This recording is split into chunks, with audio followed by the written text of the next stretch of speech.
Devil से शादी।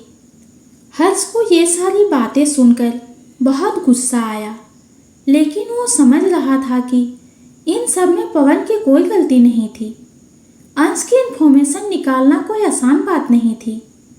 अंश से रिलेटेड सारी पर्सनल इन्फॉर्मेशन सिर्फ उनके करीबी लोगों के पास थी और वो किसी को कुछ बताने वाले नहीं थे। लेकिन अभी भी हर्ष को यही लग रहा था कि अगर उसने अंश की इन्फॉर्मेशन निकलवा ली तो उसे निमी के बारे में भी बहुत कुछ पता चल जाएगा। हर्ष अपने ही सोच में गुम था और देखा जाए तो हर्ष सही ही सोच रहा था, लेकिन ये काम बहुत ही मुश्किल था और साथ ही रिस्की भी, क्योंकि अगर अंश को इस बारे में पता लगा तो उसका क्या एक्शन होगा यह समझना भी आसान नहीं था। और सबसे बड़ी बात, अगर हर्ष का शक सही निकला तो अंश के अगेंस्ट जाना भी आसान नहीं होने वाला था। वहीं अंश के रूम में अंश और निमी रिलैक्स एक दूसरे के बाहों में सो रहे थे। दोनों के ही शरीर पर सिर्फ एक चादर थी। निमी अंश के सीने पर सिर रखकर लेटी हुई थी। अंश धीरे धीरे उसके बाल को सहला रहा था। तभी निमी धीरे से बोली, अंश भूख लग रही है। अंश ने यह सुनकर निमी को देखा, फिर उठकर निमी को कपड़े पहना दिया और खुद भी कपड़े पहनकर सर्वेंट से उसने खाना मंगवा लिया।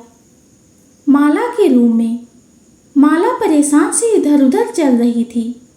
उसे रह रहकर आदि की फिक्र सता रही थी। तभी पंकज अंदर आया। माला उसे देखकर उसके पास जाकर बोली, पंकज प्लीज मुझे तुम सारी बात बताओ। आखिर वो कौन सी बात है जिस वजह से इतना सब कुछ हो गया है और भाई कुछ कर भी नहीं रहे हैं। पंकज माला की बात पर उसे सारी बातें बताने लगा कि कैसे 5 साल पहले तनुश्री ने संदीप के फीलिंग्स के साथ खेला और उसे धोखा दे दिया। उसके बाद ना जाने कितने ही अमीर लड़कों को अपने प्यार के जाल में फंसा के उन्हें धोखा दिया और फिर वो आदि के साथ भी यही करने वाली थी। इसलिए अंश ने उसका किडनैप करवा लिया, लेकिन तनुश्री वहां से भाग गई। फिर अचानक उसकी डेथ हो गई और उनका ब्लेम अंश पर आ गया। सारी बातें सुनने के बाद माला पंकज के गले लग गई और थोड़ी इमोशनल होकर बोली, भाई हमेशा सबकी भलाई के बारे में सोचते हैं, लेकिन उन्हें ही कोई समझ नहीं पाता है। पंकज ने भी माला को टाइट हक कर लिया। फिर बोला, आप चिंता मत करिए, जल्दी ये सब सोल्व हो जाएगा। और रही बात सर की, तो अब उन्हें भी उसके हिस्से की खुशी मिल रही है। अगले दिन करीब सुबह के 8 बजे अंश आदि के रूम में उसे देखने के लिए गया। आदि अभी भी सो रहा था। अंश आकर उसके पास बैठ गया। अंश ने कभी भी अपने इमोशन को निमी को छोड़कर किसी और को नहीं दिखाया था। वह अभी भी अपने इमोशन को छुपाने में कामयाब रहा। अंश वहां पर बैठा हुआ ही था कि तभी आदि धीरे धीरे अपनी आंखें खोलने लगा। अंश को अपने पास बैठा हुआ देखकर उसे समझ नहीं आया कि वो कैसे रिएक्ट करे। उसे बार बार तनुश्री की डेथ ही याद आ रही थी। अंश को भी समझ आ रहा था कि इस वक्त आदि के दिमाग में क्या चल रहा था। अंश आराम से आदि से बोला, तुम्हें जानना था ना कि मैंने ये सब क्यों किया, तो मैं तुम्हें इन सभी बातों का जवाब 2 दिन में दे दूंगा। तब तक तुम रेस्ट करो। ये बोलकर अंश उठकर वहां से चला गया।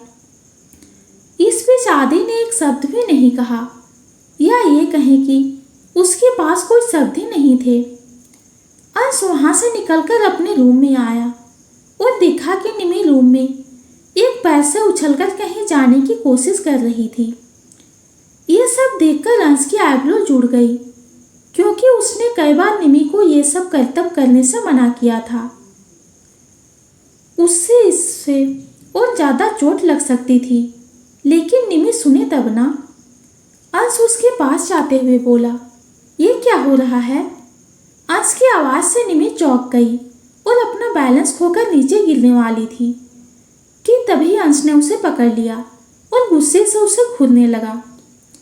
निमी नकली हंसी हंसते हुए बोली, अंश, वो अब नहीं थे ना, इसलिए मैं खुद वॉशरूम जाने की कोशिश कर रही थी।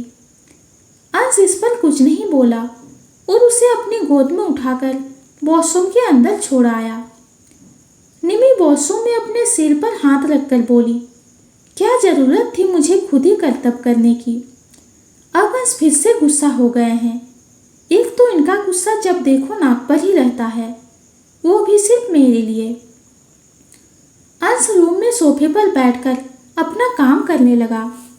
आज अंश ऑफिस जाने वाला था, लेकिन निमी की हरकतें देखकर उसने अपना मन बदल लिया।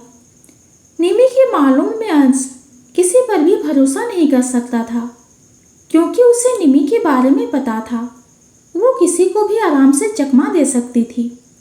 और अंश अभी ये भी नहीं चाहता कि उसे घर की सिचुएशन का पता लगे, खास करके निमी को अभी आदि के बारे में पता न लगे, इसका वो खास ख्याल रख रहा था। अभी अंश निमी को कोई टेंशन नहीं देना चाहता था। अंश ये सब सोच ही रहा था कि तभी बाथरूम के अंदर से निमी की आवाज़ सुनाई दी, जो उसे आवाज़ लगा रही थी। अंश ने यह सुनकर बाथरूम का गेट खोला और अंदर जाकर निमी को फिर से अपनी गोद में उठाकर रूम में ले आया और उसे बेड पर बिठा दिया। निमी इस वक्त सिर्फ बाथरूम में थी, तो अंश ने उसको एक शॉर्ट और पिंक कलर की टॉप लाकर पहना दी। निमी बस प्यार से उसे ये सब करते हुए देख रही थी।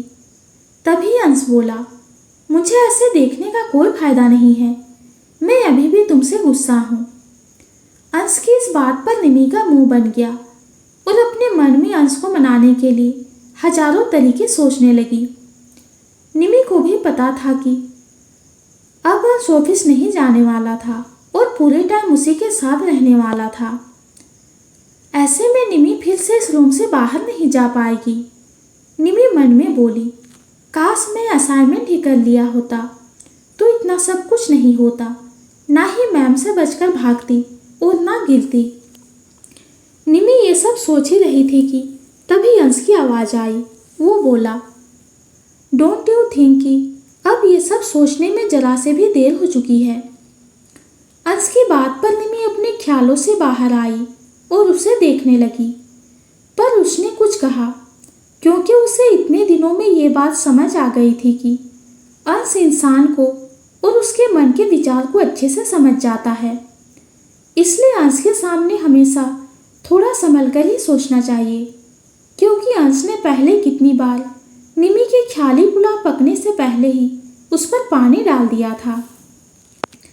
उधर हॉस्पिटल में संदीप ने आज जिद पकड़ के रखी थी कि उसे आईसीयू से निकालकर वीआईपी वार्ड में शिफ्ट किया जाए, जिससे ऋचा बहुत ही ज़्यादा परेशान हो चुकी थी। और आखिर में थक हार कर उसने अंश को कॉल करके सारी बात बता दी। अंश ने सारी बातों को सुना, लेकिन उसे संदीप से इस बचकाने की उम्मीद नहीं थी। अंश संदीप से बात करते हुए बोला, ये सब क्या हंगामा मचा रखा है।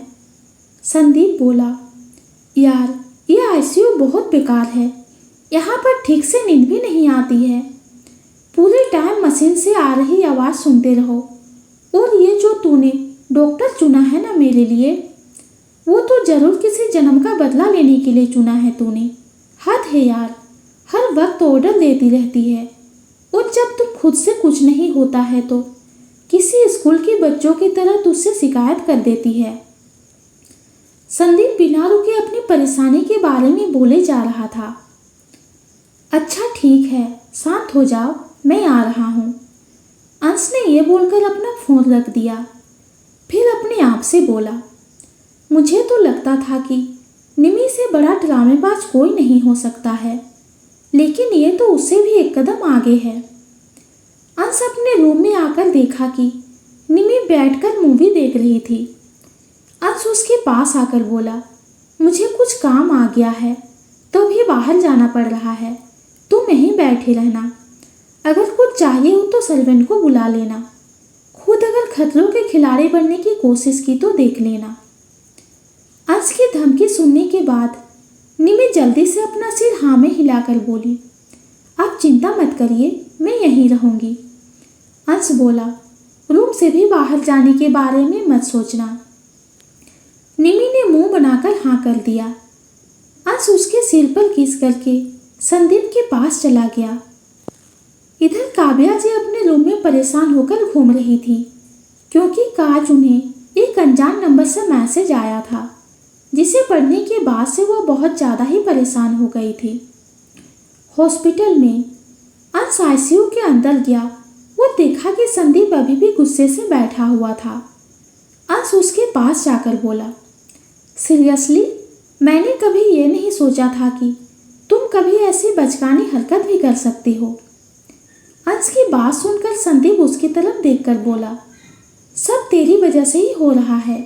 क्या जरूरत थी इन सब की, खास करके इस लड़की को मेरे ऑपरेशन के लिए बुलाने की, जो यहाँ मेरी सर्जरी करने नहीं मुझे परेशान करने आई है। चुड़ैल। वाट, ये कौन सी लैंग्वेज में बोल रहे हो तुम? खैर छोड़ो, मेरी एक बात कान खोलकर सुन लो तुम। जब तक तुम ठीक नहीं हो जाते और डॉक्टर तुम्हें किसी और वार्ड में शिफ्ट खुद अपनी मर्जी से नहीं करते, तब तक तुम खामोशी यहीं रहो। फिर अंश थोड़ा रुककर बोला, और हाँ, ये बात भूल जाओ कि मैं इन सब में कोई मदद करने वाला हूँ। जैसा डॉक्टर ऋचा बोल रही है वैसा करो तो शायद तुम जल्दी ठीक हो जाओ, नहीं तो ये बच्चों की तरह नखरे दिखाकर तुम अपने लिए ही परेशानी बढ़ा रहे हो। आज की बात में पॉइंट था जो संदीप को भी समझ आ गया। संदीप पहले से ही इस बात को जानता था कि अंश कभी भी उसका साथ नहीं देने वाला और उसे दूसरे वार्ड में शिफ्ट करवाने के लिए भी नहीं बोलने वाला। अंश कभी भी संदीप की तबीयत से रिस्क नहीं लेगा, वो भी तब जब इतना बड़ा खतरा उसके ऊपर से टल गया हो। संदीप को यूं खामोश देखकर अंश बोला, तुम्हें देखकर पता चल रहा है कि तुम मेरी बात को अच्छे से समझ गए हो। अच्छा ही है यह तुम्हारे लिए। वैसे भी तुम्हारी फैमिली कुछ खास खुश नहीं है इस बात से कि तुम बच गए हो, तो क्यों उन्हें कोई और मौका दे रहे हो खुशी मनाने का। जल्दी से ठीक होकर अपना बिजनेस संभालो, नहीं तो वो लोग सब खा जाएंगे। संदीप अपने परिवार का सबसे बड़ा बेटा था और उसके दादाजी ने अपनी सारी प्रॉपर्टी उसके नाम की थी, ना कि अपने खुद के बेटे के नाम, क्योंकि उन्हें इस पर भरोसा नहीं था। संदीप की मॉम और डैड का डाइवोर्स बहुत पहले ही हो गया था और उसके बाद संदीप के डैड ने दूसरी शादी कर ली। इस शादी से उन्हें 2 बच्चे हुए, एक लड़का और एक लड़की। संदीप की सौतेली माँ अपने बेटे को प्रताप परिवार की सारी प्रॉपर्टी देना चाहती थी, लेकिन वो सभी पहले से ही संदीप के नाम हो चुकी थी। अब सभी सिर्फ संदीप के मरने की ही राह देख रहे थे। पिछले 5 साल से संदीप अपने दुख में डूबता चला गया और इसका फायदा सबसे ज़्यादा उसके सौतेले भाई ने उठाया, जिसका नाम गौरव था। गौरव प्रताप, जिसने लगभग सभी शेयर होल्डर को संदीप के खिलाफ कर दिया और अब उसकी नज़र संदीप के प्रेसिडेंट चेयर पर थी। लेकिन अब तक गौरव संदीप के खिलाफ ज़्यादा कुछ नहीं कर पाया था, क्योंकि अंश हर बार बीच में आ जाता था। अंश कभी भी अपने दोस्त का हक किसी और के हाथ में नहीं जाने दे सकता था।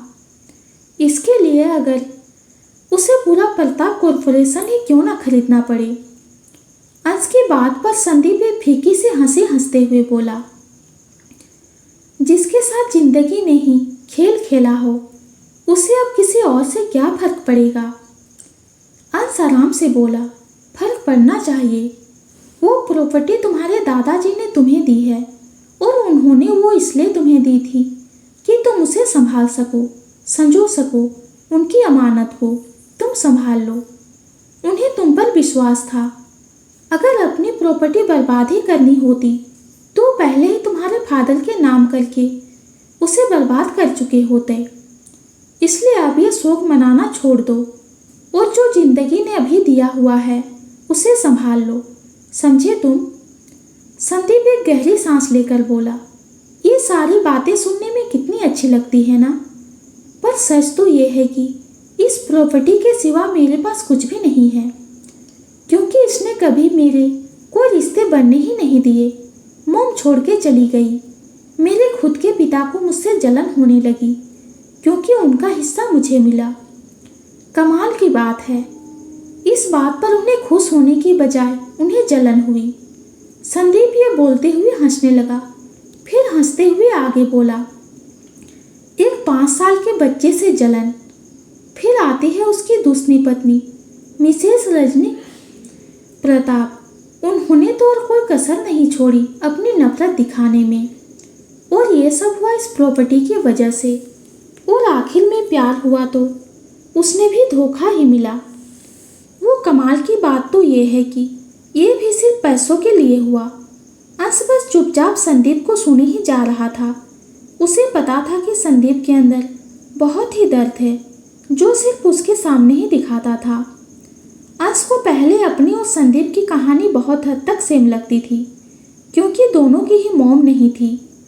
फर्क सिर्फ इतना कि अंश की मॉम की डेथ हुई थी और संदीप की मॉम उसे छोड़कर चली गई थी। दोनों के ही डैड ने दूसरी शादी की, लेकिन फर्क इतना कि संदीप ने उन्हें अपनाने की कोशिश की, लेकिन उन्होंने नहीं।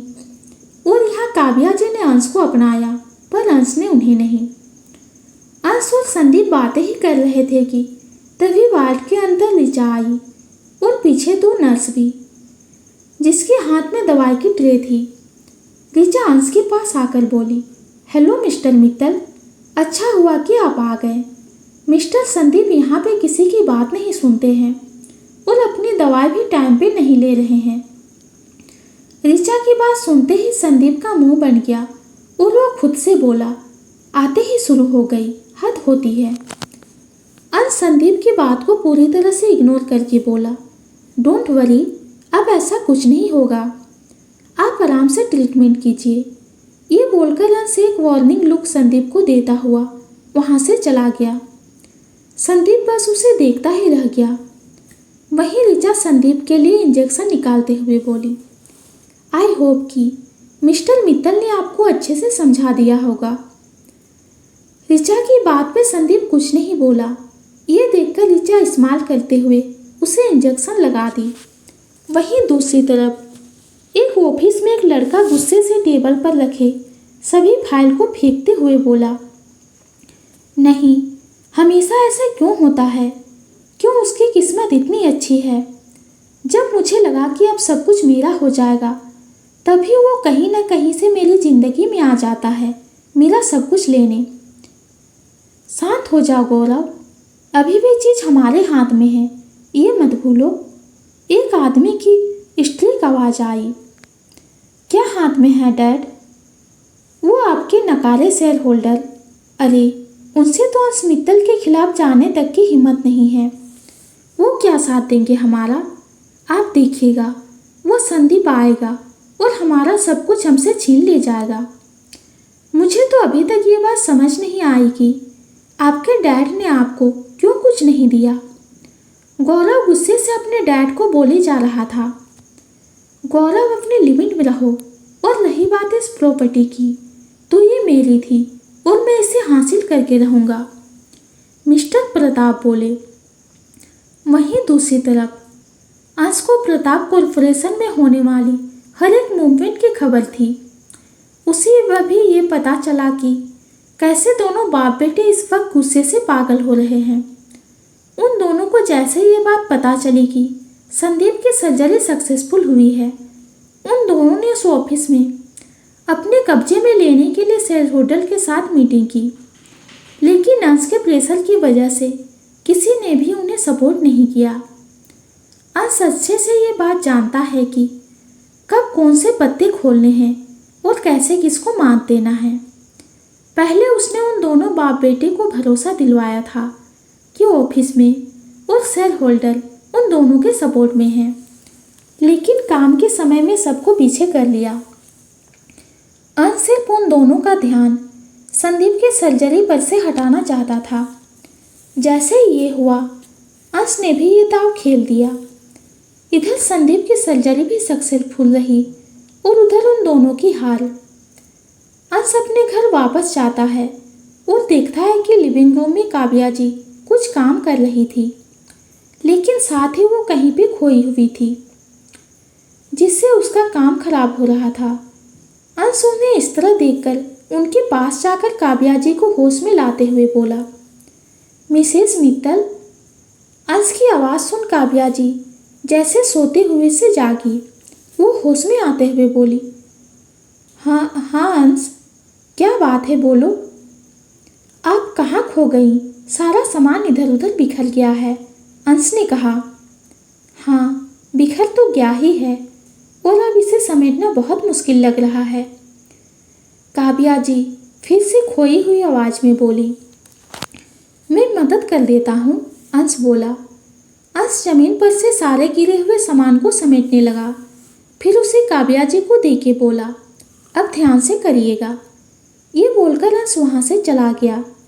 उसे जाता देख काव्या जी अपने मन में बोली, क्या अतीत के उस बिखरे हुए पन्नों को भी समेट लोगे तुम अंश?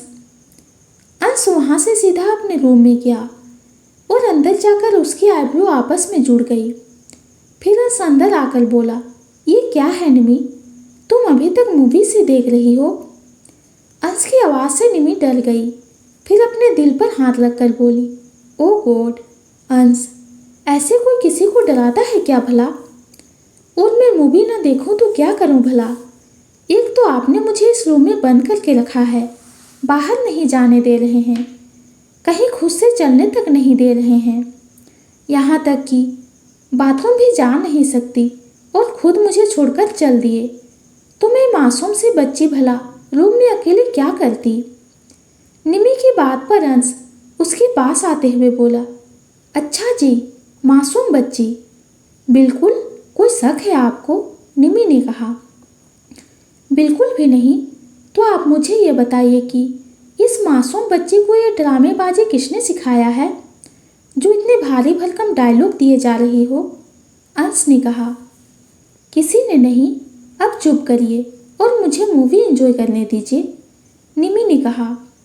अंश निमी को देखता है जो मज़े से पूरे बेड में फैल के रूम में अंधेरा करके प्रोजेक्टर पे मूवी देख रही होती है। अंश का रूम इस वक्त किसी सिनेमा हॉल से कम नहीं लग रहा होता है। और इतना ही नहीं, निमी ने बहुत सारे चिप्स के पैकेट बेड पर फैलाए हुए थे और साथ ही कोल्ड ड्रिंक भी। ये सब देख अंश का परेशान होना तो लाजमी था। अंश निमी के हाथ से सारे चिप्स के पैकेट लेता है और साथ ही कोल्ड ड्रिंक और उन्हें डस्टबिन में फेंक देता है। ये देखकर निमी अंश को खुल के देखते हुए बोली, अंश, ये क्या है? मैंने तुम्हें ये सब खाने से मना किया था ना, अभी तुम्हारी तबीयत ठीक नहीं है, अंश बोला। अरे, मुझे हल्की सी तो चोट है, हद ही होती है, ऐसे तो आप कभी भी कुछ भी कारण से मुझे ये सब खाने नहीं देंगे, निमी बोली। नहीं बच्चा, कुछ भी कारण से नहीं, सिर्फ हेल्थ के कारण से, क्योंकि तुम बीमारी कुछ ज़्यादा पड़ रही हो, कभी कुछ होता है तो कभी कुछ। तुम बीमार होना बंद करो, मैं भी तुम्हें यह सब खाने दूंगा, अंश ने कहा। फिर अंश जब देखता है कि निमी का मुंह अभी भी लटका हुआ है तो अंश उसे एक पैकेट खाने को दे देता है। तो आज की स्टोरी आप सबको कैसी लगी कमेंट में ज़रूर बताइए। कहानी पसंद आती है तो चैनल को लाइक और सब्सक्राइब कीजिए। कहानी सुनने के लिए आपका बहुत बहुत धन्यवाद।